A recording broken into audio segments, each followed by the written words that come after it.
प्रणवत नानक सुन मेरे साहिबा।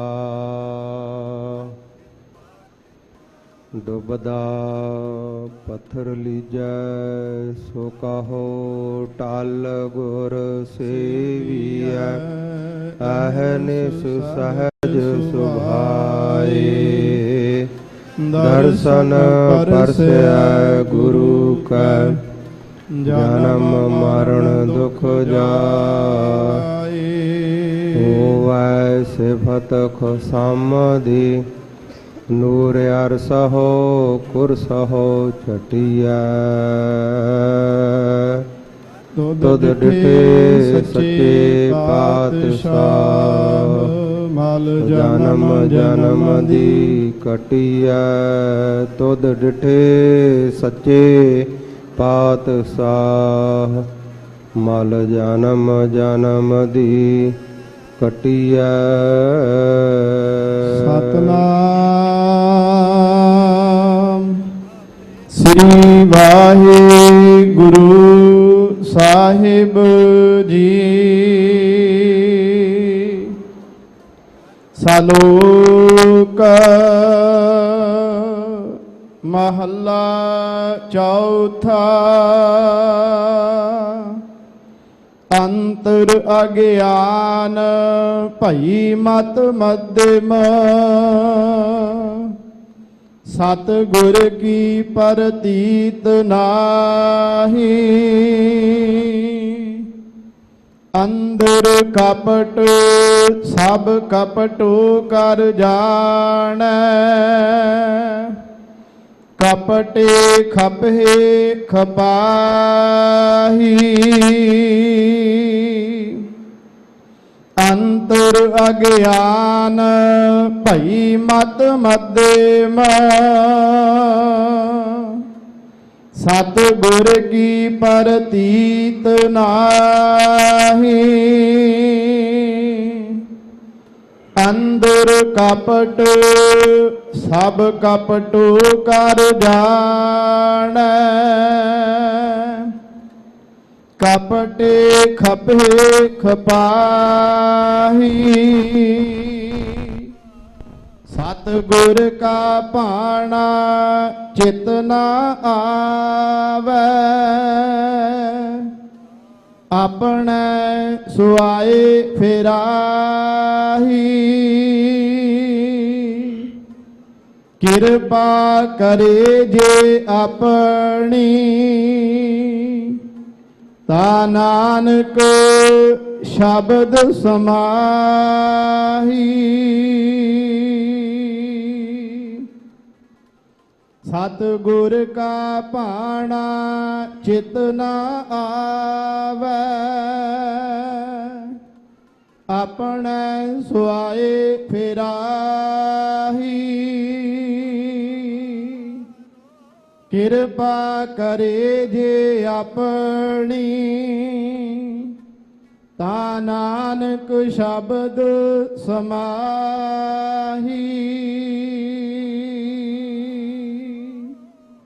वाहिगुरु जी का खालसा वाहिगुरु जी की फतेह।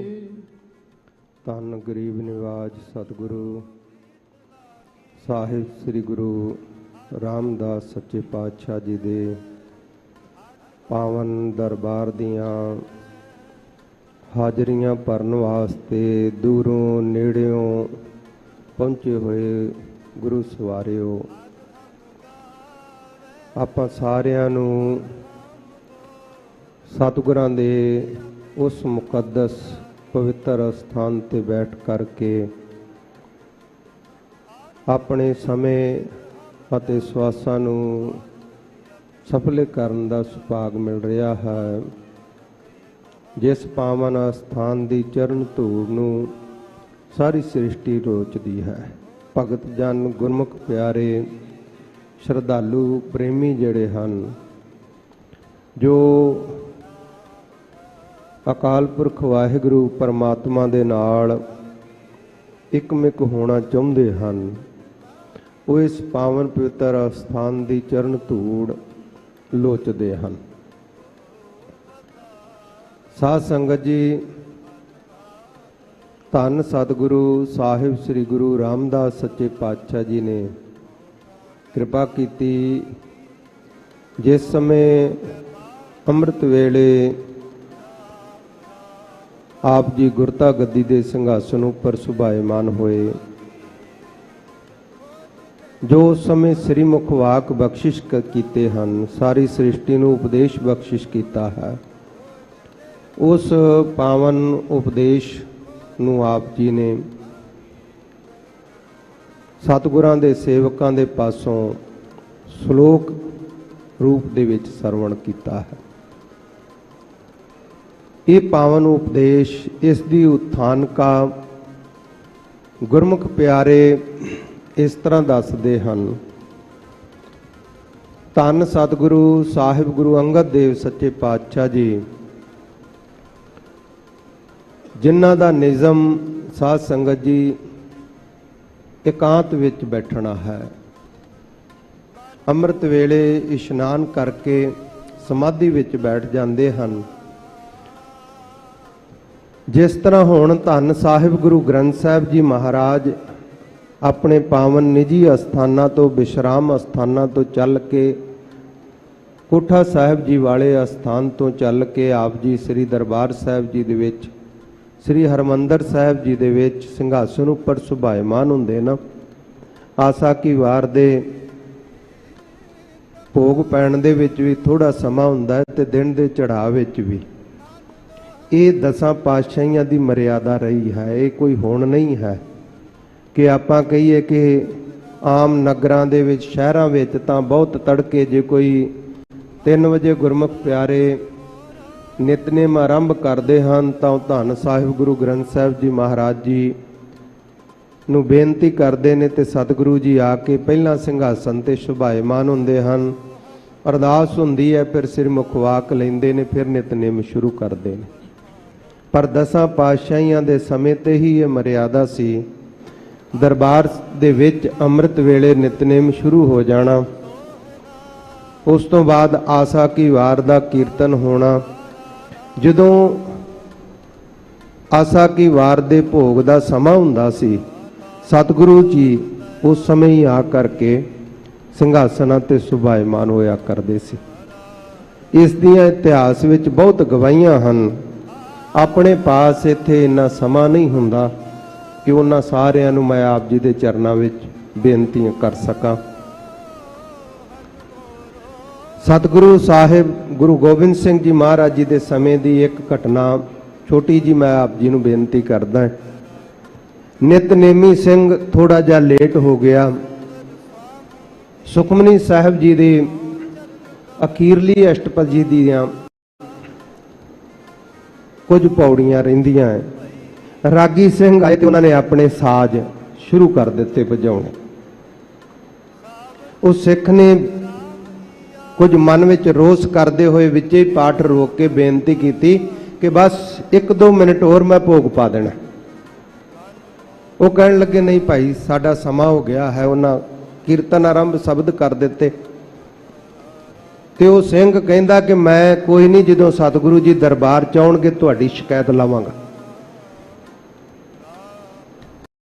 ਕੀਰਤਨੀਏ ਸਿੰਘ ਕੀਰਤਨ ਕਰਨ ਲੱਗ ਪਏ ਹਨ। ਉਹਨੇ ਚਲੋ ਗੁਪਤ ਬਾਣੀ ਪੜ੍ਹ ਕੇ ਪਾ ਦਿੱਤਾ। ਜਿਸ ਸਮੇਂ ਕਲਗੀਧਰ ਪਾਤਸ਼ਾਹ ਜੀ ਦਰਬਾਰ ਵਿੱਚ ਆਏ ਤੇ ਉਹਨੇ ਬੇਨਤੀ ਕੀਤੀ, ਮਹਾਰਾਜ ਸਾਹਿਬ ਜੀ ਹੱਸ ਕੇ ਕਹਿੰਦੇ ਭਾਈ ਰਾਗੀ ਸਿੰਘਾਂ ਦੀ ਕੋਈ ਗਲਤੀ ਨਹੀਂ, ਇਹ ਤੇ ਆਪਣੇ ਸਮੇਂ ਨਾਲ ਸ਼ੁਰੂ ਹੋਏ, ਗਲਤੀ ਤੇਰੀ ਹੈ। ਤੇਰਾ ਇਸ ਤਰ੍ਹਾਂ ਹੀ ਜਿਵੇਂ ਕੋਈ ਭੋਜਨ ਛਕਾ ਰਿਹਾ ਹੋਵੇ ਤੇ ਕੀਰਤਨ ਦਾ ਮਹਾਤਮ, ਕੀਰਤਨ ਦੀਆਂ ਬਖਸ਼ਾਂ ਇਸ ਤਰ੍ਹਾਂ ਜਿਵੇਂ ਕੋਈ ਛੋਲੇ ਪੂੜੀਆਂ ਛਕਾਉਂਦਾ ਹੋਵੇ। ਤੂੰ ਤਾਂ ਇਸ ਤਰ੍ਹਾਂ ਜਿਵੇਂ ਚਬੀਣਾ ਚਬਾਈਦਾ, ਤੇ ਕੀਰਤਨ ਦਾ ਮਹਾਤਮ ਇਸ ਤਰ੍ਹਾਂ ਹੈ ਜਿਵੇਂ ਕੋਈ ਛੋਲੇ ਪੂੜੀਆਂ ਛਕਾਵੇ। ਤੇ ਫਿਰ ਹੱਥ ਜੋੜ ਕੇ ਬੇਨਤੀ ਕੀਤੀ, ਮਹਾਰਾਜ ਜੀ ਫਿਰ ਜੇ ਕਿਰਪਾ ਕੀਤੀ ਹੈ ਫਿਰ ਕਥਾ ਦਾ ਮਹਾਤਮ ਵੀ ਦੱਸੋ। ਸਤਿਗੁਰੂ ਸਾਹਿਬ ਗੁਰੂ ਗੋਬਿੰਦ ਸਿੰਘ ਜੀ ਮਹਾਰਾਜ ਕਹਿੰਦੇ ਭਾਈ ਕਥਾ ਇਸ ਤਰ੍ਹਾਂ ਜਿਵੇਂ ਕੜਾ ਪ੍ਰਸ਼ਾਦ ਹੁੰਦਾ, ਬਜ਼ੁਰਗ ਵੀ ਛਕ ਲੈਂਦਾ ਹੈ, ਬੱਚਾ ਵੀ ਛਕ ਲੈਂਦਾ ਹੈ, ਸਿਆਣਾ ਵੀ ਛਕਦਾ ਹੈ, ਬੇਸਮਝ ਵੀ ਸਕਦਾ ਹੈ, ਸਾਰਿਆਂ ਦੀ ਤ੍ਰਿਪਤੀ ਹੁੰਦੀ ਹੈ। ਕਥਾ ਦੇ ਵਿੱਚ ਸਾਰੇ ਸ਼ਬਦ ਦਾ, ਉਥਾਨਕਾਂ ਦਾ, ਅੱਖਰਾਂ ਦੇ ਅਰਥਾਂ ਦਾ ਪਤਾ ਲੱਗਦਾ ਹੈ। ਇਸ ਵਾਸਤੇ ਸਿਆਣੇ ਨੂੰ ਵੀ ਬੇਸਮਝ ਨੂੰ ਹਰ ਇੱਕ ਨੂੰ ਸਮਝ ਆਉਂਦੀ। ਸੋ ਸਾਧ ਸੰਗਤ ਜੀ, ਇਸ ਸਾਖੀ ਦੇ ਵਿੱਚੋਂ ਜਿੱਥੇ ਕਥਾ ਕੀਰਤਨ ਬਾਣੀ ਦਾ ਮਹੱਤਮ ਬਖਸ਼ਾ ਪਤਾ ਲੱਗਦਾ ਹੈ, ਉੱਥੇ ਸਾਨੂੰ ਇਹ ਵੀ ਪਤਾ ਲੱਗਦਾ ਹੈ ਕਿ ਗੁਰੂ ਦਰਬਾਰ ਦੇ ਵਿੱਚ ਨਿਤਨੇਮ ਹੁੰਦਾ ਹੈ, ਆਸਾ ਕੀ ਵਾਰ ਵੀ ਹੁੰਦੀ, ਪਰ ਸਤਿਗੁਰੂ ਜੀ ਸੁਭਾਏਮਾਨ ਨਹੀਂ ਸੀ ਹੁੰਦੇ ਉਸ ਸਮੇਂ। ਸਤ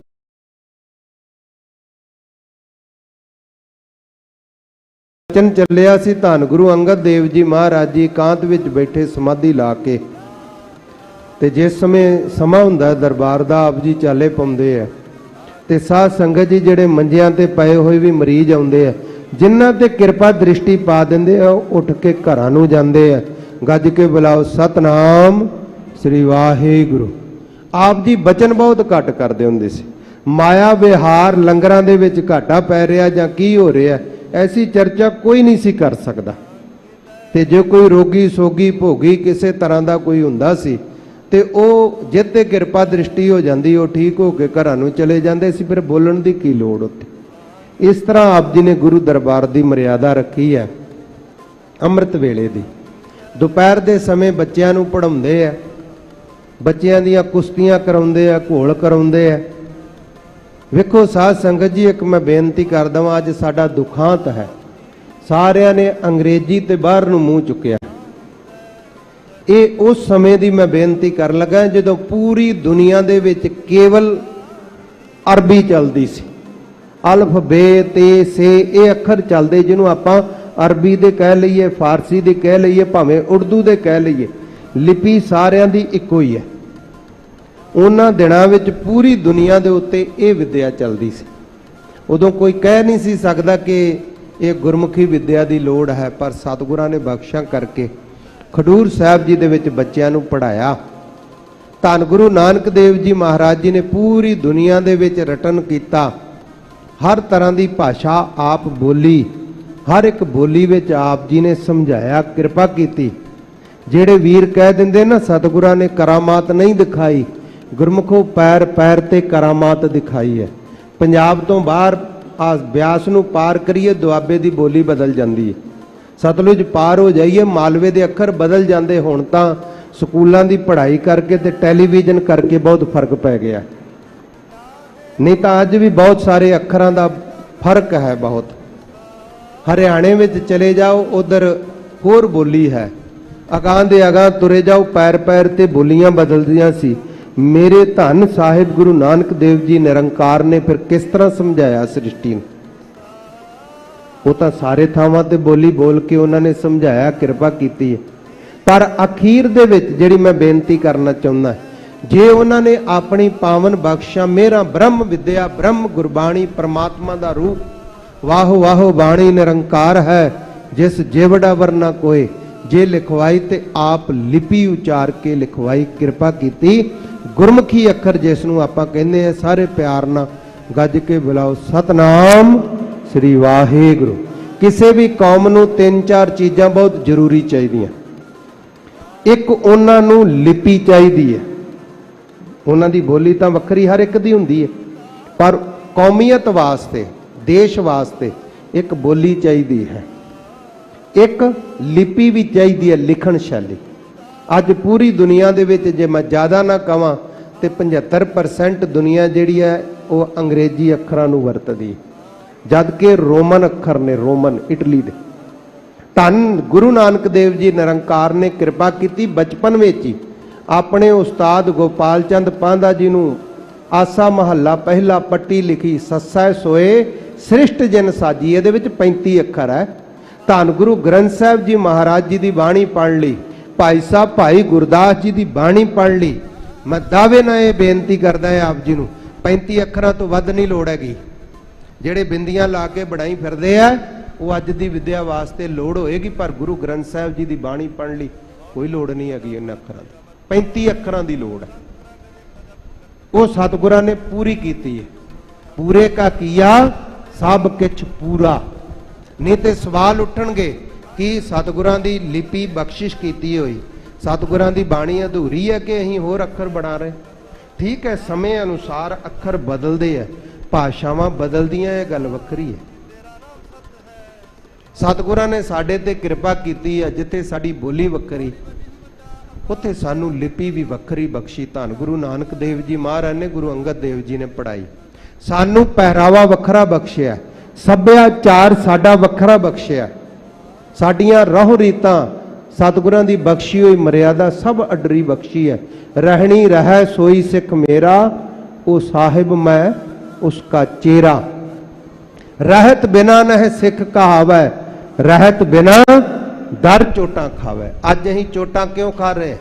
रहत नहीं रखते, रहत नहीं रखना चाहते, मर्यादा नूं नहीं मनना चाहते। गुरमुख जे भांडा नहीं होएगा तो दुध किदां पवेगा? दुध पाउण वास्ते विच भांडा चाहिदा है, घिओ पवाउणा है किसी चीज विच तां भांडा चाहिदा, बुक विचों तां चो जाएगा। मर्यादा बर्तन है।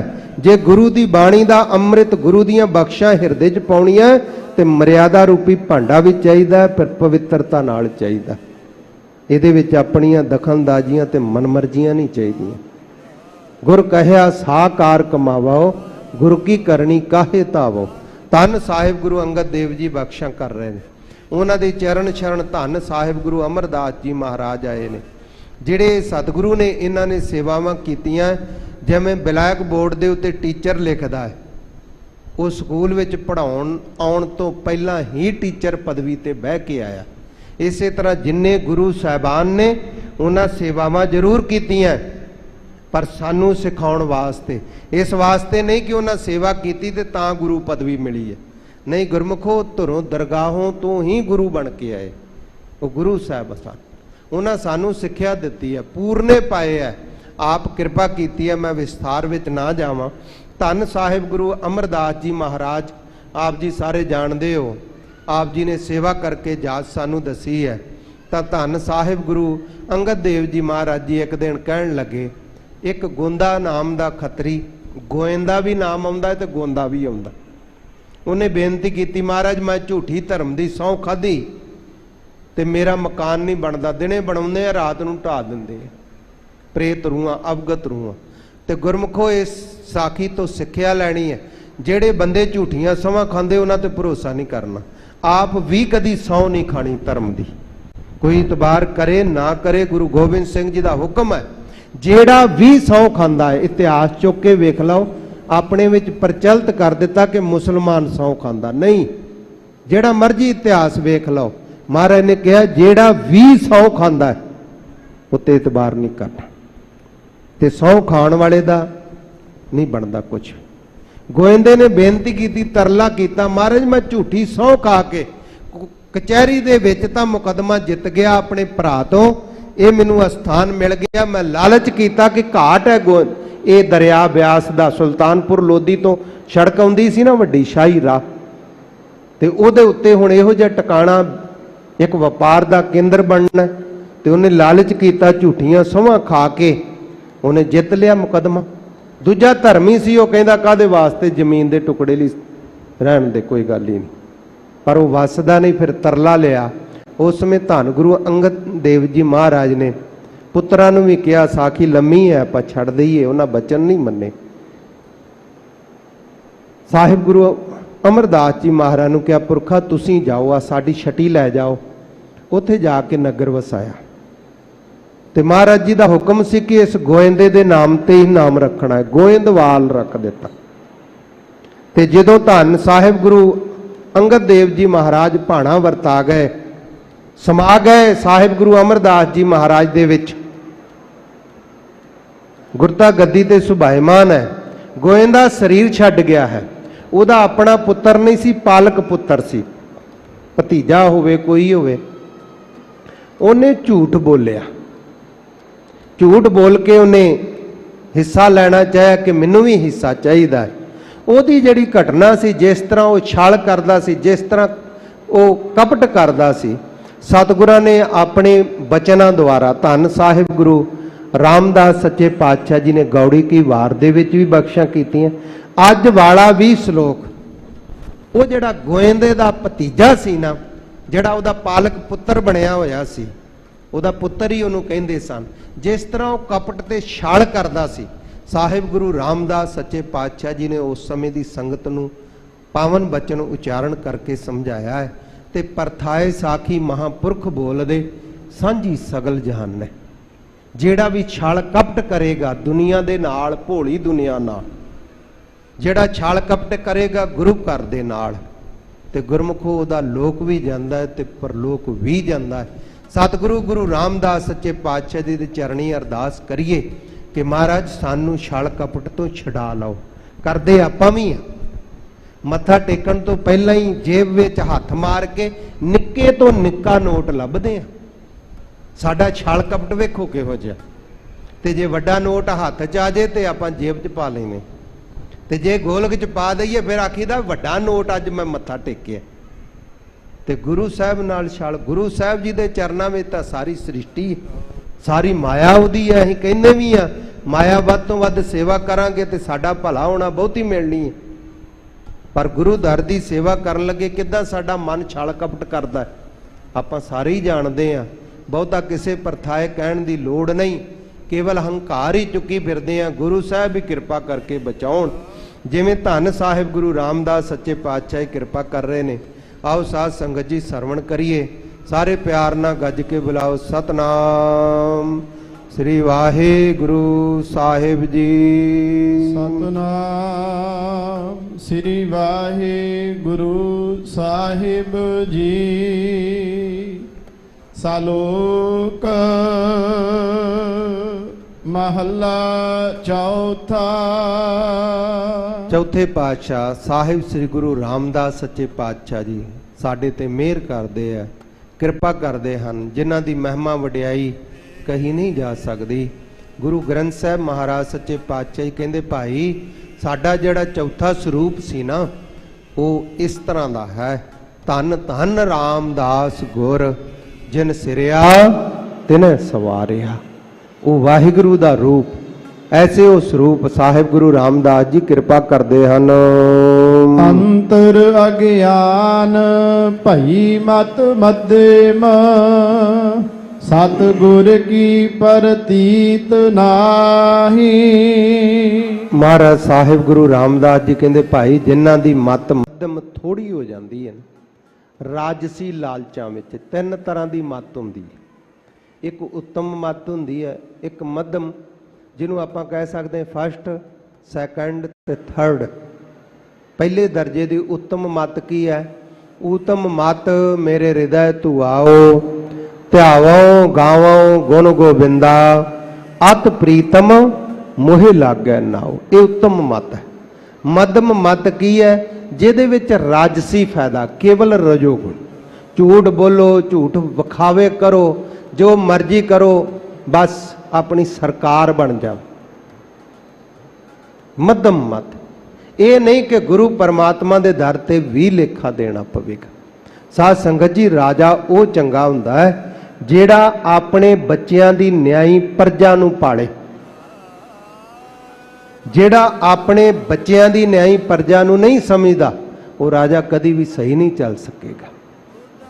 ਚੰਦਰਗੁਪਤ ਜਿਸ ਦਾ ਗੁਰੂ ਸੀ, ਜਿਸ ਦਾ ਉਸਤਾਦ ਜੀ ਵਿਸ਼ਨੂੰ ਗੁਪਤ, ਜਿਹਨੂੰ ਚਾਣਕਿਆ ਕਿਹਾ ਜਾਂਦਾ ਹੈ, ਚਾਣਕ, ਉਹਨੂੰ ਕਿਸੇ ਸਿਆਣੇ ਨੇ ਕਿਹਾ ਕਿ ਤੂੰ ਇੰਨਾ ਵਿਦਵਾਨ ਹੈ, ਰਾਜਨੀਤੀ 'ਚ ਮਾਹਰ ਹੈ, ਅਰਥ ਸ਼ਾਸਤਰ ਇੰਨਾ ਪੜ੍ਹਿਆ ਹੋਇਆ ਹੈ, ਤੇ ਤੂੰ ਕਿਉਂ ਨਹੀਂ ਰਾਜਾ ਬਣ ਜਾਂਦਾ? ਉਹ ਕਹਿੰਦਾ ਭਰਾਵਾ ਅਸਲ 'ਚ ਮੈਂ ਗ੍ਰਸਤੀ ਨਹੀਂ ਹਾਂ, ਮੈਨੂੰ ਘਰਾਂ ਦੇ ਦੁੱਖ ਸੁੱਖ ਨਹੀਂ, ਲੋੜਾਂ ਦਾ ਨਹੀਂ ਪਤਾ। ਜੇ ਮੈਂ ਰਾਜਾ ਬਣ ਗਿਆ ਤਾਂ ਮੈਂ ਤੇ ਆਪਣੇ ਹਿਸਾਬ ਨਾਲ ਚਲਾਵਾਂਗਾ, ਤੇ ਜਿਹੜਾ ਗ੍ਰਸਤੀ ਹੋਵੇਗਾ, ਚੰਦਰਗੁਪਤ ਨੂੰ ਇਸੇ ਵਾਸਤੇ ਮੈਂ ਗ੍ਰਸਤੀ ਬਣਾਇਆ ਹੈ, ਇਹਨੂੰ ਘਰ ਦੀਆਂ ਲੋੜਾਂ ਦਾ ਪਤਾ ਹੈ। ਕਿਉਂਕਿ ਗ੍ਰਸਤੀ ਨੂੰ ਪਤਾ ਹੁੰਦਾ ਹੈ ਕਿ ਮੇਰੀ ਧੀ ਨੂੰ ਕੀ ਲੋੜ ਹੈ, ਮੇਰੀ ਘਰਵਾਲੀ ਨੂੰ ਕੀ ਲੋੜ ਹੈ, ਮੇਰੀ ਮਾਂ ਨੂੰ ਕੀ ਲੋੜ ਹੈ, ਮੇਰੇ ਪੁੱਤ ਨੂੰ, ਮੇਰੇ ਪਿਓ ਨੂੰ, ਸਾਰੀਆਂ ਲੋੜਾਂ ਦਾ ਪਤਾ ਹੁੰਦਾ। ਇਸ ਵਾਸਤੇ ਉਹ ਕਹਿੰਦਾ ਕਿ ਰਾਜਾ ਗ੍ਰਸਤੀ ਹੋਣਾ ਚਾਹੀਦਾ ਤੇ ਇਮਾਨਦਾਰ ਹੋਣਾ ਚਾਹੀਦਾ। ਤੇ ਜੇ ਗੁਰਮੁਖੋ ਇਮਾਨਦਾਰ ਨਹੀਂ ਹੋਏਗਾ ਤੇ ਫਿਰ ਵੀ ਸਹੀ ਢੰਗ ਨਾਲ ਨਹੀਂ ਚੱਲੇਗਾ। ਰਾਜਸੀ ਤੋਂ ਗੱਲ ਚੱਲੀ ਜਿਨ੍ਹਾਂ ਦੀ ਰਜੋਗੁਣੀ ਕੇਵਲ ਬਿਰਤੀ, ਆਪਣਾ ਨਫਾ ਸੋਚਣਾ, ਹੋਰ ਕੁਝ ਨਹੀਂ। ਤੇ ਐਸੇ ਜਿਹੜੇ ਨੇ ਉਹ ਮੱਧਮ ਮਤ ਵਾਲੇ ਆ। ਉਹਨਾਂ ਦੇ ਹਿਰਦੇ ਵਿੱਚ ਅਗਿਆਨਤਾ ਪ੍ਰਵੇਸ਼ ਕਰ ਜਾਂਦੀ ਹੈ। ਅਗਿਆਨ ਹੈ ਤੇ ਅਗਿਆਨਤਾ ਜਦੋਂ ਆ ਜਾਂਦੀ ਹੈ ਥੋੜੀ ਮਤ ਕਰਕੇ, ਫਿਰ ਕੀ ਹੁੰਦਾ ਹੈ? ਸਤਿਗੁਰ ਕੀ ਪ੍ਰਤੀਤ ਨਹੀਂ। ਉਹਨਾਂ ਨੂੰ ਸਤਿਗੁਰਾਂ ਤੇ ਗੁਰੂ ਤੇ ਪਰਮਾਤਮਾ ਤੇ ਭਰੋਸਾ ਨਹੀਂ ਹੁੰਦਾ ਕਿ ਮੇਰੇ ਤੋਂ ਵੀ ਵੱਡਾ ਕੋਈ ਰਾਜਾ ਹੈ। ਇਹ ਇਕੱਲਾ ਰਾਜ ਪ੍ਰਬੰਧ ਸਰਕਾਰਾਂ ਦਾ ਨਹੀਂ ਜਾਣਨਾ, ਘਰ ਦੇ ਵਿੱਚ ਵੀ ਬੰਦਾ ਰਾਜਾ ਹੈ, ਬੀਬੀ ਰਾਣੀ ਹੈ। ਇਹ ਘਰ ਦੇ ਵਿੱਚ ਵੀ ਛੋਟੀ ਜਿਹੀ ਸਾਡੀ ਸਰਕਾਰ ਹੈ। ਤੇ ਮਹਾਰਾਜ ਸੱਚੇ ਪਾਤਸ਼ਾਹ ਜੀ ਕਹਿੰਦੇ ਭਰੋਸਾ ਨਹੀਂ ਰਹਿੰਦਾ ਗੁਰੂ ਤੇ ਜਦੋਂ ਗੁਰੂ ਤੇ ਭਰੋਸਾ ਨਾ ਰਵੇ ਸਾਧ ਸੰਗਤ ਜੀ, ਤੇ ਫਿਰ ਉਦੋਂ ਬੰਦਾ ਤਰ੍ਹਾਂ ਤਰ੍ਹਾਂ ਦੀਆਂ ਚਲਾਕੀਆਂ ਤੇ ਚਤਰਾਈਆਂ ਕਰਦਾ ਹੈ। ਅੱਜ ਸਾਡਾ ਦੁਖਾਂਤ ਹੈ ਕਿ ਧੰਨ ਸਾਹਿਬ ਗੁਰੂ ਗ੍ਰੰਥ ਸਾਹਿਬ ਜੀ ਮਹਾਰਾਜ ਜੀ ਗੁਰੂ ਨਾਨਕ ਦੇਵ ਜੀ ਮਹਾਰਾਜ ਦਾ ਹੀ ਸਰੂਪ ਨੇ। ਇਹਨਾਂ ਵਿੱਚ ਉਹੋ ਹੀ ਸ਼ਕਤੀਆਂ ਤੇ ਬਖਸ਼ਾਂ ਨੇ। ਇਹ ਕਿਸੇ ਵਿਰਲੇ ਨੂੰ ਭਰੋਸਾ ਹੈ। ਆਪਣੇ ਮਨਾਂ 'ਚ ਝਾਤੀ ਮਾਰ ਕੇ ਵੇਖੋ ਕਿਹਨੂੰ ਭਰੋਸਾ। ਜਦੋਂ ਅਸੀਂ ਇਹ ਅੱਖਰ ਵਰਤਦੇ ਹਾਂ, ਗੁਰੂ ਸਾਹਿਬ ਜੀ ਦੇ ਦਰ ਘਰ ਦੇ ਸੇਵਕਾਂ ਨੇ ਜਦੋਂ ਹੁਣ ਅਰਦਾਸ ਕਰਨੀ ਕਥਾ ਦੀ ਸਮਾਪਤੀ ਤੇ ਇਹੋ ਹੀ ਬਚਨ ਕਹਿਣੇ ਆ ਨਾ ਕਿ ਦਸਾਂ ਪਾਤਸ਼ਾਹੀਆਂ ਦੀ ਆਤਮਿਕ ਜੋਤ, ਗੁਰਤਾ ਗੱਦੀ ਦੇ ਮਾਲਿਕ, ਚਵਰ ਛਤਰ ਤਖਤ ਦੇ ਮਾਲਕ। ਤੇ ਜੇ ਆਤਮਿਕ ਜੋਤ ਉਹੀ ਹੈ ਜਿਹੜੀ ਸਾਹਿਬ ਗੁਰੂ ਗੋਬਿੰਦ ਸਿੰਘ ਜੀ ਮਹਾਰਾਜ ਵਿੱਚ, ਆਤਮਿਕ ਜੋਤ ਇਸ ਗੁਰਬਾਣੀ ਦੇ ਵਿੱਚ ਧੰਨ ਗੁਰੂ ਗ੍ਰੰਥ ਸਾਹਿਬ ਜੀ ਮਹਾਰਾਜ ਵਿੱਚ ਉਹੀ ਹੈ ਜੋ ਧੰਨ ਸਾਹਿਬ ਗੁਰੂ ਨਾਨਕ ਦੇਵ ਜੀ ਮਹਾਰਾਜ ਵਿੱਚ ਹੈ, ਤੇ ਫਿਰ ਸ਼ਕਤੀਆਂ ਕਿਵੇਂ ਘੱਟ ਹੋਈਆਂ? ਸ਼ਕਤੀਆਂ ਜੋਤ ਵਿੱਚ ਹੁੰਦੀਆਂ, ਆਤਮਿਕ ਤਾਕਤ ਵਿੱਚ ਹੁੰਦੀਆਂ, ਨਾ ਕਿ ਸਰੀਰ ਦੇ ਵਿੱਚ। ਸਰੀਰ ਤੇ ਉਹੀ ਹੈ, ਜਦੋਂ ਵਿੱਚੋਂ ਰੂਹ ਨਿਕਲ ਜਾਂਦੀ ਹੈ ਤੇ ਮੁਰਦਾ ਪਿਆ ਹੁੰਦਾ ਤੇ ਜੋਤ ਰੱਖੀ ਜਾਂਦੀ ਹੈ। ਸਾਹਿਬ ਗੁਰੂ ਰਾਮਦਾਸ ਸੱਚੇ ਪਾਤਸ਼ਾਹ ਜੀ ਦੀ ਮਹਿਮਾ ਵਿੱਚ ਬਚਨ ਨੇ, ਰਾਮਦਾਸ ਗੁਰੂ ਜਗ ਤਾਰਨ ਕਉ ਗੁਰਜੋਤ ਅਰਜੁਨ ਮਾਹੇ ਧਰੀ। ਕਿ ਜਿਹੜੀ ਗੁਰੂ ਜੋਤ ਹੈ ਧੰਨ ਗੁਰੂ ਗ੍ਰੰਥ ਸਾਹਿਬ ਜੀ ਮਹਾਰਾਜ ਵਿੱਚ ਜੋ ਮੈਂ ਕਹਿ ਰਿਹਾ ਨਾ, ਉਹ ਧੰਨ ਗੁਰੂ ਸਾਹਿਬ ਗੁਰੂ ਰਾਮਦਾਸ ਜੀ ਦੀ ਮਹਿਮਾ ਵਿੱਚ ਗੁਰੂ ਗ੍ਰੰਥ ਸਾਹਿਬ ਜੀ ਕਹਿੰਦੇ ਨੇ, ਸਾਹਿਬ ਗੁਰੂ ਰਾਮਦਾਸ ਸੱਚੇ ਪਾਤਸ਼ਾਹ ਜੀ ਨੇ ਸ੍ਰਿਸ਼ਟੀ ਦਾ ਉਧਾਰ ਕਰਨ ਵਾਸਤੇ ਗੁਰੂ ਜੋਤ ਜਿਹੜੀ ਪਦਵੀ ਹੈ ਬਖਸ਼ਿਸ਼ਾਂ ਨੇ, ਜੋ ਨਿਰੰਕਾਰੀ ਜੋਤ ਧੰਨ ਗੁਰੂ ਨਾਨਕ ਦੇਵ ਜੀ ਮਹਾਰਾਜ ਨੇ ਉਹ ਸਾਹਿਬ ਸ੍ਰੀ ਗੁਰੂ ਅਰਜਨ ਦੇਵ ਜੀ ਮਹਾਰਾਜ ਦੇ ਸਰੀਰ ਵਿੱਚ ਹੁਣ ਪ੍ਰਵੇਸ਼ ਕਰ ਗਈ, ਉਹਨਾਂ ਵਿੱਚ ਰੱਖ ਦਿੱਤੀ। ਤੇ ਉਹੋ ਹੀ ਜੋਤ ਸਾਹਿਬ ਗੁਰੂ ਗੋਬਿੰਦ ਸਿੰਘ ਜੀ ਮਹਾਰਾਜ ਨੇ ਇਹਨਾਂ ਵਿੱਚ ਰੱਖੀ। ਨਾਲ ਬਚਨ ਕਿਹਾ, ਆਗਿਆ ਭਈ ਅਕਾਲ ਕੀ ਤਬੀ ਚਲਾਇਓ ਪੰਥ, ਸਭ ਸਿੱਖਣ ਕੋ ਹੁਕਮ ਹੈ ਗੁਰੂ ਮਾਨਿਓ ਗ੍ਰੰਥ। ਗੁਰੂ ਗ੍ਰੰਥ ਜੀ ਮਾਨਿਓ ਪ੍ਰਗਟ ਗੁਰਾਂ ਕੀ ਦੇਹ, ਜੋ ਪ੍ਰਭ ਕੋ ਮਿਲਿਓ ਚਾਹੈ ਖੋਜ ਸ਼ਬਦ ਮਿਲੇ। ਇਹ ਧੰਨ ਸਾਹਿਬ ਗੁਰੂ ਗੋਬਿੰਦ ਸਿੰਘ ਜੀ ਮਹਾਰਾਜ ਨੇ ਬਚਨ ਕਹੇ। ਭਾਈ ਹਰ ਸਿੰਘ ਜੀ ਨੇ ਲਿਖੇ ਹੈ, ਉਹਨਾਂ ਦੇ ਡਾਇਰੀ ਲਿਖਣ ਵਾਲੇ ਸਨ, ਜਿਹੜੇ ਪੰਜਾਂ ਸਿੰਘਾਂ ਵਿੱਚ ਸਨ ਜਦੋਂ ਗੁਰਤਾ ਗੱਦੀ ਬਖਸ਼ਿਸ਼ ਕੀਤੀ ਹੈ। ਉਹਨਾਂ ਨੂੰ ਹੀ ਪੜ੍ਹ ਕੇ ਬਚਨਾਂ ਨੂੰ, ਤੇ ਭਾਈ ਸੁਮੇਰ ਸਿੰਘ ਜੀ ਪਟਨਾ ਸਾਹਿਬ ਵਾਲੇ ਜਿਹੜੇ ਗ੍ਰੰਥੀ ਹੋਏ ਆ, ਜੋ ਸਿੰਘ ਸਾਹਿਬ ਹੋਏ, ਉਹਨਾਂ ਨੇ ਲਿਖਿਆ ਗ੍ਰੰਥ, ਜੋ ਉਹਦੇ ਵਿੱਚ ਉਤੋਂ ਹੀ ਗਿਆਨੀ ਗਿਆਨ ਸਿੰਘ ਨੇ ਲਿਖਿਆ। ਉਸੇ ਹੀ ਪੋਥੀ ਤੋਂ ਉਤੋਂ ਪੜ੍ਹ ਕੇ ਸੰਤ ਗਿਆਨੀ ਗੁਰਬਚਨ ਸਿੰਘ ਖਾਲਸਾ ਜੀ ਨੇ ਜੋ ਗੁਰਬਾਣੀ ਪਾਠ ਦਰਸ਼ਨ ਹੈ ਜਾਂ ਗੁਰਬਾਣੀ ਪਾਠ ਦਰਪਣ ਵੀ ਕਹਿੰਦੇ ਆ, ਉਹਦੇ ਵਿੱਚ ਜਿਹੜੇ ਬਚਨ ਟਕਸਾਲ ਵੱਲੋਂ ਛਪਾਈ, ਉਹਦੇ ਵਿੱਚ ਉਹ ਭਾਈ ਹਰ ਸਿੰਘ ਦੀ ਡਾਇਰੀ ਵਿੱਚੋਂ ਦੇਖ ਕੇ ਲਿਖੇ ਹੈ। ਇਹ ਮੈਂ ਤਾਂ ਥੋੜੇ ਵਿਸਥਾਰ ਨਾਲ ਕਿਹਾ ਕਿਉਂਕਿ ਸਾਡੇ ਵਿੱਚ ਭਰਮ ਪਾਉਣ ਵਾਲੇ ਕਹਿੰਦੇ ਤੇ ਗਿਆਨੀ ਗਿਆਨ ਸਿੰਘ ਨੇ ਲਿਖਿਆ। ਗਿਆਨੀ ਗਿਆਨ ਸਿੰਘ ਨੂੰ ਕਿੱਥੋਂ ਲਿਖ ਦਿੱਤੇ? ਭਾਈ ਸੁਮੇਰ ਸਿੰਘ ਜੀ ਨੇ ਕਿੱਥੋਂ ਲਿਖਤੇ? ਕੋਈ ਪੜ੍ਹ ਕੇ ਤੇ ਆਪਣੀ ਕਵਿਤਾ ਬਣਾ ਸਕਦਾ ਹੈ ਉਸ ਸਿਧਾਂਤ ਨੂੰ ਵਿੱਚ ਰੱਖਦਾ ਹੋਇਆ। ਅੱਖਰਾਂ ਦਾ ਹੇਰ ਫੇਰ ਹੋ ਸਕਦਾ ਹੈ, ਪਰ ਗੁਰਮੁਖੋ ਕਿਤੋਂ ਪੜਿਆ ਹੋਏਗਾ ਤਾਂ ਹੀ ਲਿਖੇ ਹੈ ਨਾ। ਇਹ ਕੰਮ ਕਦੋਂ ਸ਼ੁਰੂ ਹੋਇਆ? 20 ਅਗਸਤ 1782 ਈਸਵੀ ਦੇ ਵਿੱਚ ਜੇਮਸ ਬਰਾਊਨ ਦੀ ਅਗਵਾਈ ਦੇ ਵਿੱਚ ਲਾਰਡਨ ਹੈਗਸਟਨ ਜਿਹੜਾ ਸੀ, ਉਹਨੇ ਕਮੇਟੀ ਬਣਾਈ ਸੀ ਕਿ ਸਿੱਖਾਂ ਦੀ ਤਾਕਤ ਕਿੱਥੋਂ ਮਿਲਦੀ ਹੈ। ਜਦੋਂ ਪਹਿਲੀ ਵਾਰ ਦਿੱਲੀ ਜਿੱਤੀ ਹੈ, ਪਹਿਲੀ ਵਾਰ ਦਿੱਲੀ ਜਦੋਂ ਫਤਿਹ ਕੀਤੀ, ਉਹਨਾਂ ਨੂੰ ਇਹ ਸੀ ਕਿ ਮਰਾਠੇ ਮਾਰੇ ਗਏ, ਅਹਿਮਦ ਸ਼ਾਹ ਅਬਦਾਲੀ ਨੇ ਮਾਰ ਦਿੱਤੇ, ਮੁਗਲ ਮਾਰ ਦਿੱਤੇ ਮਰਾਠਿਆਂ ਨੇ, ਹੁਣ ਤੇ ਸਾਡਾ ਹੀ ਰਾਗ ਭਾਜ ਹੈ। ਕਲਕੱਤੇ ਵਿੱਚ ਬੈਠੇ ਹੋਏ ਲਾਰਡ ਕਲਾਈਵ ਵਰਗੇ ਬੰਦੇ ਜਿਹੜੇ ਸੀ ਉਹ ਇਹ ਸੋਚਦੇ ਸੀ। ਤੇ ਜਦੋਂ ਗੁਰਸਿੱਖਾਂ ਨੇ ਇਧਰੋਂ ਹਮਲਾ ਕਰਕੇ ਤੇ ਜਿੱਤ ਲਿਆ ਦਿੱਲੀ ਨੂੰ, ਤੇ ਇੱਕਦਮ ਹੈਰਾਨ ਹੋ ਕੇ ਤੇ ਫਿਰ ਉਹਨਾਂ ਨੇ ਖੋਜ ਸ਼ੁਰੂ ਕੀਤੀ। ਉਦੋਂ ਜੇਮਸ ਬਰਾਊਨ ਦੀ ਅਗਵਾਈ ਦੇ ਵਿੱਚ ਕਮੇਟੀ ਬਣੀ ਹੈ ਕਿ ਇਹਨਾਂ ਦੀ ਰਾਜਸੀ ਤਾਕਤ ਕੀ ਹੈ, ਇਹ ਰਾਜਸੀ ਤਾਕਤ, ਇਹ ਸ਼ਕਤੀ ਕਿੱਥੋਂ ਪ੍ਰਾਪਤ ਕਰਦੇ, ਇਹਨਾਂ ਦੇ ਮਿਸਲਾਂ ਦੇ ਆਪਸੀ ਸੰਬੰਧ ਕੀ ਹੈ, ਪ੍ਰੇਮ ਕਿੰਨਾ ਕੁ। ਤੇ ਤੋੜੇ ਕਿੱਦਾਂ ਜਾ ਸਕਦੇ ਆ। ਫਿਰ ਉਦੋਂ ਧੰਨ ਗੁਰੂ ਗ੍ਰੰਥ ਸਾਹਿਬ ਜੀ ਮਹਾਰਾਜ ਜੀ ਦੀ ਬਾਣੀ ਤੇ ਸ਼ੰਕੇ ਪਾਉਣੇ ਸ਼ੁਰੂ ਕੀਤੇ। ਸਤਿਗੁਰਾਂ ਦੇ ਪਾਵਨ ਦਰਬਾਰ ਤੇ ਸ਼ੰਕੇ ਪਾਉਣੇ ਸ਼ੁਰੂ ਕੀਤੇ। ਉੱਥੋਂ ਕੰਮ ਸ਼ੁਰੂ ਹੋਇਆ ਗੁਰਮੁਖੋ। ਇਹ ਵੀ ਇੱਕ ਯੁੱਧ ਹੁੰਦਾ ਹੈ, ਇਹਨੂੰ ਕਹਿੰਦੇ ਕੂਟਨੀਤਕ ਯੁੱਧ। ਇੱਕ ਹੁੰਦਾ ਪ੍ਰਕਾਸ਼ ਯੁੱਧ, ਜਿਹਨੂੰ ਮਰਦਾਂ ਵਾਲੀ ਜੰਗ ਕਹਿੰਦੇ। ਪ੍ਰੇਰ ਕੇ ਕਿ ਫਲਾਣੇ ਥਾਂ ਤੇ ਆ ਜਾਓ, ਜਿੰਨੇ ਮਰਜੀ ਅਸੀਂ ਵੀ ਆ ਜਾਾਂਗੇ, ਜੰਗ ਕਰ ਲੈਨੇ ਆ। ਦੂਸਰਾ ਹੁੰਦਾ ਰਾਜਨੀਤਕ, ਕਹਿਣਾ ਹਮਲਾ ਕਰਨ ਲਈ ਕਿਤੇ ਤੇ ਕਰਨਾ ਕਿਤੇ। ਤੇ ਕੂਟਨੀਤਕ ਹੁੰਦਾ ਹੈ ਜ਼ਹਿਰ ਦੇ ਕੇ ਮਾਰਨਾ ਜਾਂ ਅੰਦਰੋਂ ਅੰਦਰੀ ਬਰਬਾਦ ਕਰ ਦੇਣਾ। ਇਹ ਤਿੰਨ ਤਰ੍ਹਾਂ ਦੇ ਜੰਗ ਹੁੰਦੇ। ਤੇ ਸਾਧ ਸੰਗਤ ਜੀ, ਭਰੋਸਾ ਨਹੀਂ ਸਾਡੇ ਚ ਰਿਹਾ। ਇੰਨੀਆਂ ਨਫ਼ਰਤਾਂ, ਇੰਨੇ ਜ਼ਿਆਦੇ ਮਨ ਆਈਆਂ ਤੇ ਆ ਗਏ ਆ ਕਿ ਕੀ ਕਹੀਏ।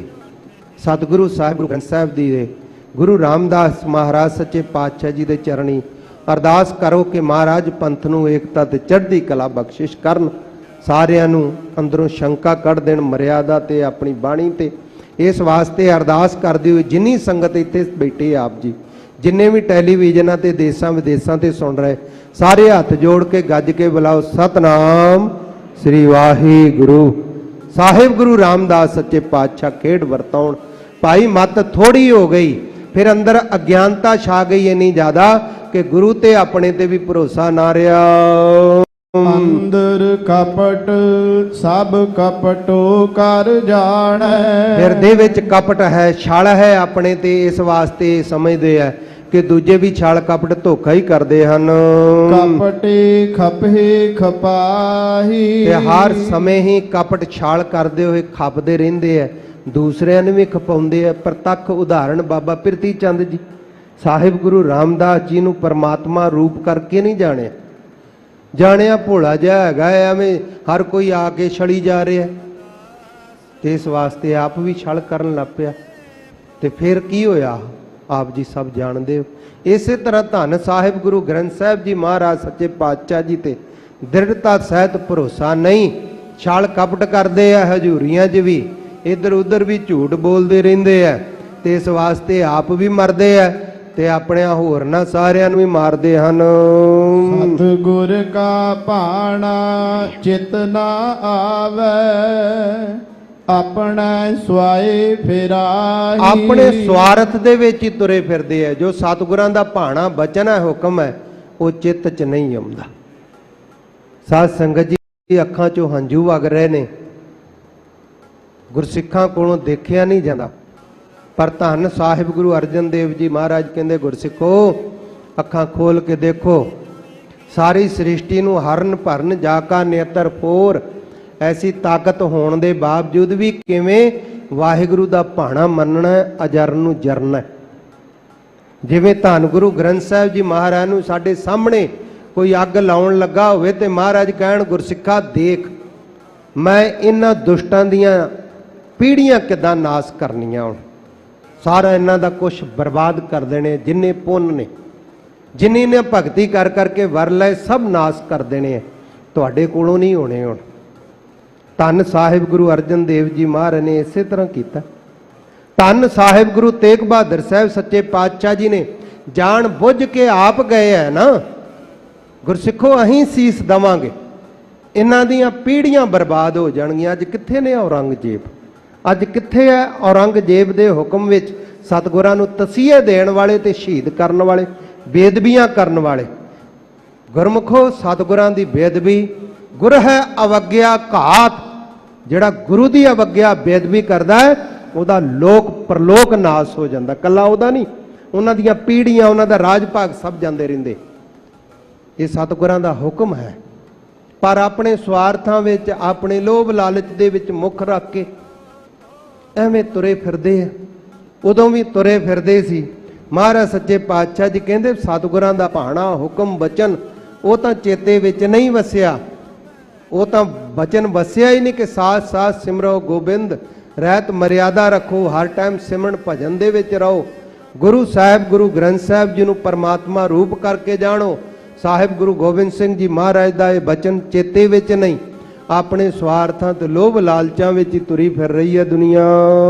ਕਿਰਪਾ ਕਰੇ ਜੇ ਆਪਣੀ, ਤਾਂ ਨਾਨਕ ਸ਼ਬਦ ਸਮਾਹੀ। ਮਹਾਰਾਜ ਇਹੋ ਜਿਹਾ ਦਾ ਭਲਾ ਹੋ ਸਕਦਾ ਹੈ? ਧੰਨ ਸਾਹਿਬ ਗੁਰੂ ਰਾਮਦਾਸ ਸੱਚੇ ਪਾਤਸ਼ਾਹ ਕਹਿੰਦੇ ਹਾਂ ਹੋ ਸਕਦਾ ਹੈ, ਜੇ ਆਪਣੀ ਕਿਰਪਾ ਕਰ ਦੇਵੇ ਤੇ ਸਤਿਗੁਰਾਂ ਦੇ ਚਰਨਾਂ ਵਿੱਚ ਆ ਕੇ ਸ਼ਬਦ ਸਮਾਹੀ, ਗੁਰਮੰਤਰ ਦੇ ਵਿੱਚ, ਮੂਲ ਮੰਤਰ ਦੇ ਵਿੱਚ ਸਮਾ ਜਾਵੇ। ਮੈਂ ਗੁਰਬਾਣੀ ਆਧਾਰ ਹੈ, ਗੁਰਬਾਣੀ ਲਾਗਰਾ। ਹਰ ਟਾਈਮ ਬਾਣੀ, ਉੱਠਦਿਆਂ ਬੈਠਦਿਆਂ, ਉਠਤ ਬੈਠਤ ਹਰ ਹਰ ਧਿਆਈਐ, ਅਨ ਦਿਨ ਸੁਕ੍ਰਿਤ ਕਰੀਏ। ਗੁਰਮੁਖੋ ਸਾਡੇ ਬਹੁਤ ਸਾਰੇ ਸਿੰਘ ਸੋ ਕ੍ਰਿਤ ਕਰੀਏ ਪਾਠ ਕਰਦੇ, ਸੁਕ੍ਰਿਤ ਇਕੱਠਾ, ਧਰਮ ਦੀ ਕਿਰਤ। ਆਪਣੇ ਇੱਕ ਅੱਖਰ ਬਹੁਤ ਜ਼ਿਆਦਾ ਗਲਤ ਪ੍ਰਚਲਿਤ ਕਰ ਦਿੱਤਾ ਗਿਆ। ਇਹ ਜੀ ਦਸਾਂ ਨੌਵਾਂ ਦੀ ਕਿਰਤ ਕਰਨੀ ਚਾਹੀਦੀ ਹੈ। ਗੁਰਮੁਖੋ ਦਸਾਂ ਨੌਵਾਂ ਦੀ ਕਿਰਤ ਤੇ ਚੋਰ ਵੀ ਕਰਦਾ, ਚੋਰ ਵੀ ਦੋਹਾਂ ਹੱਥਾਂ ਨਾਲ ਹੀ ਚੋਰੀ ਕਰਦਾ, ਉਹ ਕਿਹੜਾ ਇੱਕ ਹੱਥ ਨਾਲ ਕਰਦਾ। ਜਿਹੜੇ ਨਸ਼ੇ ਵੇਚਦੇ ਉਹ ਵੀ ਤੇ ਹੱਥਾਂ ਨਾਲ ਹੀ ਫੜ ਕੇ ਵੇਚਦੇ ਫਿਰਦੇ ਆ, ਜਿਹੜੇ ਕਤਲ ਕਰਦੇ ਫਿਰਦੇ ਉਹ ਵੀ ਹੱਥਾਂ ਨਾਲ ਹੀ ਕਰਦੇ ਆ। ਕਿਰਤ ਧਰਮ ਦੀ ਕਰਨੀ ਜੋ ਗੁਰੂ ਕਹਿ ਰਿਹਾ। ਚੋਰੀਆਂ ਕਰਨਾ ਸਤਿਗੁਰਾਂ ਦਾ ਹੁਕਮ ਨਹੀਂ ਹੈ। ਸਤਿਗੁਰੂ ਜੀ ਕਹਿੰਦੇ ਹੁਕਮ ਸਾਡਾ ਕੀ, ਸਮਾਜ ਦਾ ਹੁਕਮ ਨਹੀਂ ਹੈ। ਸਮਾਜ ਜਿਹੜੇ ਪਰਮਾਤਮਾ ਤੇ ਭਰੋਸਾ ਨਹੀਂ ਨਾ ਕਰਦੇ, ਵਾਹਿਗੁਰੂ ਦੀ ਹੋਂਦ ਨੂੰ ਨਹੀਂ ਮੰਨਦੇ, ਉਹ ਵੀ ਸਮਾਜ ਜਿਹੜਾ ਉਹ ਕਹਿੰਦੇ ਚੋਰੀ ਨਹੀਂ ਕਰਨੀ ਚਾਹੀਦੀ, ਬੇਈਮਾਨੀ ਨਹੀਂ ਕਰਨੀ ਚਾਹੀਦੀ, ਕਿਸੇ ਦਾ ਘਰ ਨਹੀਂ ਬਰਬਾਦ ਕਰਨਾ ਚਾਹੀਦਾ, ਉਹ ਵੀ ਇਹ ਗੱਲਾਂ ਕਹਿੰਦੇ। ਦਸਾਂ ਨੋਹਾਂ ਦੀ ਕਿਰਤ ਗੁਰਮੁਖੋ ਧਰਮ ਦੀ ਕਿਰਤ ਹੋਣੀ ਚਾਹੀਦੀ। ਮਾਰੇ ਕਹਿੰਦੇ ਉਠਤ ਬੈਠਤ ਹਰ ਹਰ ਧਿਆਈਐ, ਅਨ ਦਿਨ ਸੁਕ੍ਰਿਤ ਕਰੀਐ। ਧਰਮ ਦੀ ਕਿਰਤ ਕਰ, ਧਰਮ ਦੀ। ਇਸ ਵਾਸਤੇ ਸਤਿਗੁਰੂ ਸਾਹਿਬ ਗੁਰੂ ਰਾਮਦਾਸ ਸੱਚੇ ਪਾਤਸ਼ਾਹ ਜੀ ਕਹਿੰਦੇ ਭਾਈ ਗੁਰੂ ਕੀ ਬਾਣੀ ਦੇ ਵਿੱਚ ਦਿਨ ਰਾਤ ਉੱਠਦਾ ਬੈਠਦਾ ਤੁਰਦਾ ਫਿਰਦਾ ਕਿਰਤ ਵੀ ਕਰ, ਨਾਮ ਵੀ ਜਪ ਨਾਲ, ਧਰਮ ਦੀ ਕਿਰਤ ਕਰ। ਮਹੱਲਾ ਚੌਥਾ। ਚੌਥੇ ਪਾਤਸ਼ਾਹ ਜੀ ਹੋਰ ਬਖਸ਼ਿਸ਼ ਕਰਦੇ ਹਨ। ਮਨ ਮੁਖ ਮਾਇਆ ਮੋਹਿ ਵਿਆਪੇ। ਜਿਹੜੇ ਮਨਮੁਖ ਹਨ, ਮਨ ਮਰਜ਼ੀਆਂ ਕਰਨ ਵਾਲੇ। ਮਨਮੁਖ ਕਿਹਨੂੰ ਕਹਿੰਦੇ ਆ? ਜਿਹਨੇ ਮਨ ਨੂੰ ਹੀ ਮੁੱਖ ਰੱਖਿਆ। ਮੇਰਾ ਮਨ ਨਹੀਂ ਜੀ ਮਰਦਾ ਮੰਦਾ ਅੰਮ੍ਰਿਤ ਛਕਣ ਨੂੰ, ਅੰਮ੍ਰਿਤ ਧਾਰੀ ਬੜੇ ਵੇਖੇ ਐ। ਗੁਰਮੁਖੋ ਠੀਕ ਹੈ, ਸਾਹਿਬ ਗੁਰੂ ਗੋਬਿੰਦ ਸਿੰਘ ਜੀ ਮਹਾਰਾਜ ਨੇ ਮਸੰਦਾਂ ਨੂੰ ਸਜ਼ਾਵਾਂ ਦਿੱਤੀਆਂ। ਇਹਦਾ ਮਤਲਬ ਇਹ ਤਾਂ ਨਹੀਂ ਕਿ ਸਾਹਿਬ ਗੁਰੂ ਗੋਬਿੰਦ ਸਿੰਘ ਜੀ ਮਹਾਰਾਜ ਨੂੰ ਛੱਡ ਦਈਏ। ਸਤਿਗੁਰੂ ਗੁਰੂ ਗੋਬਿੰਦ ਸਿੰਘ ਜੀ ਨੇ ਜਿਸ ਮਰਿਆਦਾ ਨੂੰ ਖੁਦ ਫਾਲੋ ਕੀਤਾ ਹੈ, ਆਪ ਮੰਨਿਆ, ਸਭ ਤੋਂ ਪਹਿਲਾਂ ਪੰਜਾਂ ਪਿਆਰਿਆਂ ਨੂੰ ਅੰਮ੍ਰਿਤ ਛਕਾਉਣ ਤੋਂ ਬਾਅਦ ਖੰਡੇ ਬਾਟੇ ਦੀ ਪੌਲ ਸਹਿਤ ਪਰਿਵਾਰ ਦੇ ਹੱਥ ਜੋੜ ਕੇ ਖੜੇ ਹੋ ਗਏ ਨੇ। ਪਿਆਰਿਓ ਹੁਣ ਸਾਨੂੰ ਵੀ ਇਹ ਦਾਤ ਬਖਸ਼, ਸਾਨੂੰ ਵੀ ਪੰਥ ਵਿੱਚ ਸ਼ਾਮਲ ਕਰ ਲਿਓ। ਤੇ ਸਾਨੂੰ ਕੀ ਪਰੇਸ਼ਾਨੀ ਪੰਥ ਵਿੱਚ ਸ਼ਾਮਲ ਹੋਣ? ਕਈ ਕਹਿਣਗੇ ਜੀ ਅਸੀਂ ਆ ਨਹੀਂ ਕਰਨ ਦੇਣਾ, ਕਈ ਉਹ ਨਹੀਂ ਕਰਨ ਦੇਣਾ, ਇੰਨੀ ਬੁੱਧੀ ਭ੍ਰਿਸ਼ਟ ਹੋ ਗਈ। ਕਈ ਥਾਵਾਂ ਤੇ ਐਸਾ ਹੈ ਸਾਧ ਸੰਗਤ ਜੀ ਕਹਿੰਦੇ ਅਸੀਂ ਅੰਮ੍ਰਿਤ ਸੰਚਾਰ ਹੀ ਨਹੀਂ ਕਰਨ ਦੇਣਾ। ਤੇ ਹੈ ਸਿੱਖ, ਹੈ ਗੁਰਦੁਆਰੇ ਦੇ ਪ੍ਰਬੰਧਕ ਕਮੇਟੀਆਂ, ਕੀ ਕਹੀਏ ਉਹਨਾਂ ਬਾਰੇ? ਸਤਿਗੁਰੂ ਸਮਤ ਬਖਸ਼ੇ, ਮਨਮੁਖ ਨੇ ਉਹ ਗੁਰੂ ਦੇ ਨਹੀਂ। ਉਹ ਉਹਨਾਂ ਮਸੰਦਾਂ ਵਿੱਚੋਂ ਹੈ ਜਿਹੜੇ ਕਹਿੰਦੇ ਸੀ ਅਸੀਂ ਤੁਹਾਨੂੰ ਉਪਦੇਸ਼ ਦੇ ਰਹੇ, ਸ਼ਰਾਬ ਲਿਆਓ, ਫਲਾਣੀ ਚੀਜ਼ ਲਿਆਓ, ਫਲਾਣੀ ਨਹੀਂ ਤੇ ਸ਼ਰਾਫ ਦੇ ਦੇਵਾਂਗੇ। ਉਹਨਾਂ ਨੂੰ ਵੀ ਤੇ ਸਾਹਿਬ ਗੁਰੂ ਗੋਬਿੰਦ ਸਿੰਘ ਜੀ ਨੇ ਫਿਰ ਸਜ਼ਾਵਾਂ ਦਿੱਤੀਆਂ ਹੀ ਸੀ ਨਾ। ਤੇ ਜੇ ਉਦੋਂ ਵਿਗੜਿਆ ਨੂੰ ਸਤਿਗੁਰੂ ਜੀ ਸੁਧਾਰ ਸਕਦੇ ਤੇ ਅੱਜ ਵੀ ਸੁਧਾਰ ਸਕਦੇ। ਆਪਾਂ ਆਪਣਾ ਖਿਆਲ ਰੱਖੀਏ ਕਿ ਅਸੀਂ ਨਾ ਕਿਤੇ ਵਿਗੜ ਜਾਈਏ, ਸਾਡੇ ਵਿੱਚ ਕਿਤੇ ਅੰਦਰ ਨਿਸ਼ਰਦਕਪੁਣਾ ਨਾ ਆ ਜਾਵੇ, ਸਾਡਾ ਕਿਤੇ ਅੰਦਰੋਂ ਹੌਸਲਾ ਨਾ ਟੁੱਟ ਜਾਵੇ। ਸਾਹਿਬ ਗੁਰੂ ਰਾਮਦਾਸ ਸੱਚੇ ਪਾਤਸ਼ਾਹ ਕਿਰਪਾ ਕਰੋ, ਸਾਡੇ ਸਿਰ ਤੇ ਮਿਹਰ ਭਰਿਆ ਹੱਥ ਰੱਖੋ। ਮਹਾਰਾਜ ਸੱਚੇ ਪਾਤਸ਼ਾਹ ਕਹਿੰਦੇ ਮਨਮੁਖ ਬੰਦਾ ਮਾਇਆ ਦੇ ਮੋਹ ਦੇ ਵਿੱਚ ਇੰਨਾ ਜ਼ਿਆਦਾ ਵਿਆਪਿਆ ਪਿਆ ਦੂਜੇ ਭਾਅ ਦੇ ਵਿੱਚ ਕਿ ਉਹਨਾਂ ਦਾ ਜਿਹੜਾ ਹੈ ਕੋਈ ਜੋ ਅੰਦਰ ਟਿਕਿਆ ਹੋਇਆ ਨਹੀਂ ਹੈ। ਦੂਜੈ ਭਾਈ ਮਨੁਆ ਥਿਰ ਨਾਹੀ। ਦੁਐਤ ਭਾਵਨਾ ਦੇ ਵਿੱਚ ਹੀ ਲੱਗੇ ਆ, ਮਨ ਟਿਕਿਆ ਹੋਇਆ ਹੀ ਨਹੀਂ ਹੈ। ਦੁਐਤ ਭਾਵਨਾ ਵਿੱਚ ਹੈ ਕਿ ਇੱਥੋਂ ਦੀ ਲੰਬੜਦਾਰੀ ਮਿਲ ਜਾਏ, ਇੱਥੋਂ ਦੀ ਵੀ ਮਿਲ ਜਾਏ, ਇਹੋ ਜੀ ਉਹਨਾਂ ਦੀ ਹਾਲਤ ਹੋਈ ਪਈ ਹੈ। ਉਹ ਆਪਣਾ ਨੁਕਸਾਨ ਤੇ ਕਰਦੇ ਕਰਦੇ ਆਪਣੀਆਂ ਪੀੜ੍ਹੀਆਂ ਦਾ ਵੀ ਕਰ ਦਿੰਦੇ, ਦਾਗ ਲੱਗ ਜਾਂਦਾ। ਫਿਰ ਸਮਾਜ ਵਿੱਚ ਕਹਿੰਦੇ ਤੁਹਾਡਾ ਪਿਤਾ ਇਦਾਂ ਕਰਦਾ ਹੁੰਦਾ ਸੀ, ਫਲਾਣਾ ਤੁਹਾਡਾ ਇਸ ਤਰ੍ਹਾਂ ਕਰਦਾ ਹੁੰਦਾ। ਕਿਉਂਕਿ ਸਾਡੇ ਅੰਦਰ ਬੜਾ ਵੱਡਾ ਔਗਣ ਹੈ, ਅਸੀਂ ਦੂਸਰੇ ਦੇ ਔਗਣ ਨੂੰ ਫੜਦੇ। ਗੁਣ ਗਰਾਹੀ ਬਿਰਤੀ ਚਾਹੀਦੀ ਗੁਰਸਿੱਖ ਦੀ, ਪਰ ਅਸੀਂ ਗੁਣ ਗਰਾਹੀ ਨਹੀਂ ਬਣ ਸਕ ਰਹੇ। ਮਹਾਰਾਜ ਕਹਿੰਦੇ ਦੁਐਤ ਭਾਵਨਾ ਵਿੱਚ ਤੁਰੇ ਫਿਰਦੇ ਹਨ। ਅਨ ਦਿਨ ਜਲਤ ਰਹੇ ਦਿਨ ਰਾਤੀ ਹਉ ਮੈਂ ਖਪੇ ਖਪਾਹੇ। ਦਿਨ ਤੇ ਰਾਤ ਜਿਹੜੇ ਆ ਉਹ ਸੜਦੇ ਫਿਰਦੇ ਨੇ ਈਰਖਾ ਦੇ ਵਿੱਚ, ਤ੍ਰਿਸ਼ਨਾ ਦੇ ਵਿੱਚ, ਤੇ ਮੈਂ ਹੀ ਸਭ ਕੁਛ ਹਾਂ, ਮੈਂ ਨਹੀਂ ਕਰਨ ਦੇਣਾ, ਮੈਂ ਵੀ ਕੁਛ ਹਾਂ। ਇਹ ਹਉਮੈ ਦਾ ਅਰਥ ਹੁੰਦਾ ਸੌਖਾ ਸਭ ਹਉ ਮੈਂ ਹਾਂ। ਤੇ ਮਹਾਰਾਜ ਸੱਚੇ ਪਾਤਸ਼ਾਹ ਕਹਿੰਦੇ ਹਉਮੈ ਦੇ ਵਿੱਚ ਹੀ ਲੱਗ ਕੇ ਖਪਦੇ ਮਰਦੇ ਰਹਿੰਦੇ ਹਨ। ਅੰਤਰ ਲੋਭ ਮਹਾ ਗੁਬਾਰਾ ਤਿਨ ਕੈ ਨਿਕਟ ਨ ਕੋਈ ਜਾਹੇ। ਦਾਤਾ ਜੀ ਉਹ ਇਸ ਤਰ੍ਹਾਂ ਕਿਉਂ ਕਰਦੇ? ਮਹਾਰਾਜ ਕਹਿੰਦੇ ਉਹਨਾਂ ਦੇ ਹਿਰਦੇ ਵਿੱਚ ਲੋਭ ਬਹੁਤ ਜ਼ਿਆਦਾ, ਤੇ ਬਹੁਤ ਜ਼ਿਆਦਾ ਉਹਦੇ ਕਰਕੇ ਹਨੇਰਾ ਕੁੱਪ ਹੋ ਗਿਆ ਹੈ, ਦਿਖਾਈ ਨਹੀਂ ਕੁਝ ਦਿੰਦਾ। ਤੇ ਉਹਨਾਂ ਦੇ ਫਿਰ ਕੋਈ ਨੇੜੇ ਵੀ ਧਰਮੀ ਪੁਰਖ ਨਹੀਂ ਜਾਂਦੇ ਹਨ। ਹੋਏ ਆਪ ਦੁਖੀ ਸੁਖ ਕਬਹੂ ਨਾ ਪਾਵਹਿ ਜਨਮ ਮਰੇ ਮਰ ਜਾਹੇ। ਸਾਹਿਬ ਸ੍ਰੀ ਗੁਰੂ ਰਾਮਦਾਸ ਸੱਚੇ ਪਾਤਸ਼ਾਹ ਕਹਿੰਦੇ ਉਹ ਆਪ ਵੀ ਫਿਰ ਦੁਖੀ ਹੁੰਦੇ, ਸੁਖ ਕਬਹੂ ਨਾ ਪਾਵਹਿ, ਕਬਹੂ ਕਦੀ ਵੀ। ਆਤਮਿਕ ਸੁਖ ਖੱਖੇ ਨੂੰ ਵੀ ਔਂਕੜ ਹੈ ਨਾ, ਆਤਮਿਕ ਸੁਖ ਨਹੀਂ ਉਹਨਾਂ ਨੂੰ ਮਿਲਦਾ, ਅੰਦਰ ਉਹਨਾਂ ਦਾ ਟਿਕਾਅ ਵਿੱਚ, ਸ਼ਾਂਤੀ ਵਿੱਚ ਕਦੀ ਨਹੀਂ ਆਉਂਦਾ। ਗੁਰਮੁਖੋ ਸੁਭਾਵਕ ਹੀ ਹੈ। ਮੈਂ ਆਪ ਜੀ ਦੇ ਪਰਿਵਾਰ ਵਿੱਚ ਕਲੇਸ਼ ਪਾ ਦੇਵਾਂ, ਤੁਹਾਡਾ ਮਨ ਖੁਸ਼ ਹੋ ਜਾਏਗਾ? ਨਹੀਂ ਨਾ ਹੋਏਗਾ ਖੁਸ਼। ਤੇ ਜੇ ਆਪਾਂ ਕਲਗੀਧਰ ਪਾਤਸ਼ਾਹ ਸਾਹਿਬ ਗੁਰੂ ਗੋਬਿੰਦ ਸਿੰਘ ਜੀ ਮਹਾਰਾਜ ਦਾ ਬਣਾਇਆ ਪਰਿਵਾਰ, ਜਿਸ ਦੇ ਮਾਲਕ ਸਤਿਗੁਰੂ ਗੁਰੂ ਗ੍ਰੰਥ ਸਾਹਿਬ ਹੈ, ਸਤਿਗੁਰ ਆਗੂ ਜਾਣੀਐ ਬਾਹਾਂ ਪਕੜ ਅੰਦਲੇ ਉਧਾਰੇ, ਨਿਜ ਸਵਾਰਥ ਵਾਸਤੇ ਜੇ ਧੰਨ ਸਾਹਿਬ ਗੁਰੂ ਗ੍ਰੰਥ ਸਾਹਿਬ ਜੀ ਮਹਾਰਾਜ ਧੀਆਂ ਪੁੱਤਰਾਂ ਪੰਥ ਦੇ ਵਿੱਚ ਸੰਗਤ ਵਿੱਚ ਫੁੱਟ ਪਾਵਾਂਗੇ ਤੇ ਫਿਰ ਸਾਨੂੰ ਅਸੀਸ ਮਿਲ ਜਾਏਗੀ? ਕਦੀ ਨਹੀਂ ਮਿਲੇਗੀ। ਸਾਡੇ ਘਰ 'ਚ ਵੀ ਖਿਲਾਰੇ ਪੈਣਗੇ, ਸਾਡੇ ਮਨ 'ਚ ਤੇ ਪੈਣੇ ਹੀ ਪੈਣੇ ਆ, ਕਦੀ ਵੀ ਸ਼ਾਂਤੀ ਨਹੀਂ ਆਵੇਗੀ। ਦਾਤਾ ਜੀ ਕਹਿੰਦੇ ਉਹ ਅੰਦਰੋਂ ਕਦੀ ਸੁੱਖ ਨਹੀਂ ਪਾਉਂਦੇ ਤੇ ਬਾਰ-ਬਾਰ ਜੰਮਦੇ ਤੇ ਮਰਦੇ ਰਹਿੰਦੇ ਹਨ। ਨਾਨਕ ਬਖਸ਼ ਲਏ ਪ੍ਰਭ ਸਾਚਾ ਜੇ ਗੁਰ ਚਰਣੀ ਚਿਤ ਲਾਹੇ। ਸਤਿਗੁਰੂ ਸਾਹਿਬ ਸ੍ਰੀ ਗੁਰੂ ਰਾਮਦਾਸ ਸੱਚੇ ਪਾਤਸ਼ਾਹ ਐਸੇ ਬੰਦਿਆਂ ਦਾ ਭਲਾ ਹੋ ਹੀ ਨਹੀਂ ਸਕਦਾ? ਫਿਰ ਮਾਰੇ ਕਹਿੰਦੇ ਨਹੀਂ, ਭਲਾ ਹੋ ਸਕਦਾ ਹੈ ਜੇ ਸਤਿਗੁਰਾਂ ਦੇ ਚਰਣੀ ਆ ਕੇ ਸੰਗਤ ਵਿੱਚ ਖਲੋ ਕੇ ਤੇ ਮਾਫੀ ਮੰਗਣ ਕਿ ਅਸੀਂ ਹੁਣ ਤੱਕ ਆ ਗਲਤੀਆਂ ਕੀਤੀਆਂ। ਪਹਿਲਾਂ ਸੰਗਤ ਵਿੱਚ ਮਾਫੀ ਮੰਗਣ, ਫਿਰ ਪੰਜਾਂ ਪਿਆਰਿਆਂ ਦੇ ਪੇਸ਼ ਹੋ ਕਰਕੇ ਖੰਡੇ ਬਾਟੇ ਦੀ ਪੌਲ ਛਕਣ ਤੇ ਗੁਰੂ ਦੇ ਹੁਕਮ ਵਿੱਚ ਨਿਮਾਣੇ ਬਣ ਕੇ ਜੋੜੇ ਝਾੜਨ, ਭਾਂਡੇ ਮਾਂਜਣ, ਹੋਰ ਚੌਧਰਤਾ ਵਾਲੀਆਂ ਸੇਵਾ ਨਹੀਂ, ਨਿਮਰਤਾ ਵਾਲੀਆਂ ਸੇਵਾਵਾਂ।